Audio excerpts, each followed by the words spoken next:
Kasus Subang terbaru hari ini, kini terungkap misteri secarik kertas yang ditemukan anjing pelacak dalam kasus Subang. Namun sebelum lanjut mohon subscribe channel ini dulu, agar kalian tidak ketinggalan informasi setiap hari. Bagi kalian yang sudah subscribe, semoga banyak rezekinya dan sehat selalu. Kalau sudah subscribe mari kita lanjut. Dugaan adanya temuan secarik kertas oleh anjing pelacak yang kemungkinan berisi tulisan, gambar, atau denah terkait kasus pembunuhan ibu dan anak di Subang, memunculkan kecurigaan adanya saksi yang terlibat. Dugaan adanya temuan secarik kertas oleh anjing pelacak yang dihubungkan dengan kemungkinan tes grafologi, yaitu ilmu yang menganalisis tulisan tangan, terhadap saksi. Kemungkinan tes tersebut berhubungan dengan grafologi, yaitu suatu ilmu yang khusus menganalisis tulisan tangan, termasuk mempelajari kepribadian seseorang dari tulisan tangannya.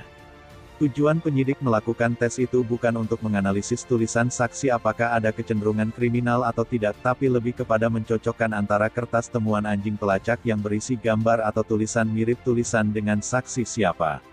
Temuan kertas berisi goresan, tulisan, atau gambar, dicocokkan dengan saksi yang pernah diminta untuk menulis.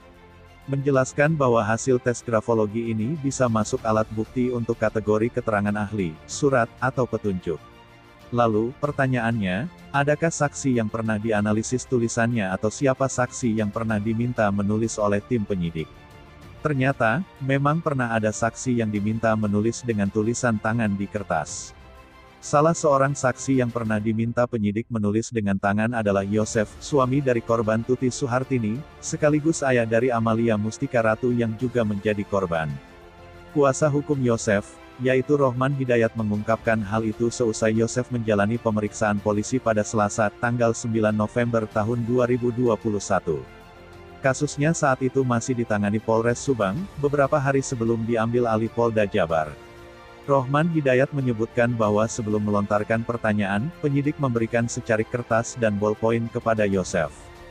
Polisi lalu meminta Yosef menceritakan kronologis dia selama 3 hari terakhir sebelum hari kejadian, yakni pada tanggal 15, 16, tanggal 17 Agustus tahun 2021, dan menuliskannya di kertas. "Ya Pak Yosef menulis sesuai dengan apa yang diminta oleh penyidik," ujar Rohman Hidayat. Setelah itu, kata Rohman Hidayat melanjutkan, penyidik melontarkan 5 pertanyaan untuk tambahan berita acara pemeriksaan, BAP. Tak ada kesulitan bagi Yosef untuk menjawab semua pertanyaan penyidik.